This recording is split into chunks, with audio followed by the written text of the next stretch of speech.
देशभरात आज 77वा प्रजासत्ताक दिन मोठ्या उत्साहात साजरा करण्यात आला। राष्ट्रपती द्रौपदी मुर्मू यांच्या हस्ते राष्ट्रीय ध्वज फडकवण्यात आला। यावेळी राष्ट्रगीत झाले आणि परंपरेनुसार 21 तोफांची सलामी देण्यात आली। कर्तव्यपथावर सुरू असलेल्या कार्यक्रमादरम्यान भारतीय हवाई दलाच्या MI-17 1V हेलिकॉप्टरच्या फॉर्मेशनमधून पुष्पवृष्टी करण्यात आली। 129 हेलिकॉप्टर युनिटच्या 4 MI-17 हेलिकॉप्टरने राष्ट्रीय ध्वजाला सलामी देत हवेतून फुलांच्या पाकळ्यांचा वर्षाव केला। या हेलिकॉप्टर फॉर्मेशनचं नेतृत्व ग्रुप कॅप्टन आलोक अहलावत यांनी केलं।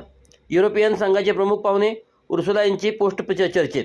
यंदाच्या प्रजासत्ताक दिन परेडला युरोपीय परिषदेचे अध्यक्ष अँटोनियो कोस्टा आणि युरोपीय आयोगाच्या अध्यक्षा उर्सुला वॉन डेर लेयन हे प्रमुख पाहुणे म्हणून उपस्थित होते।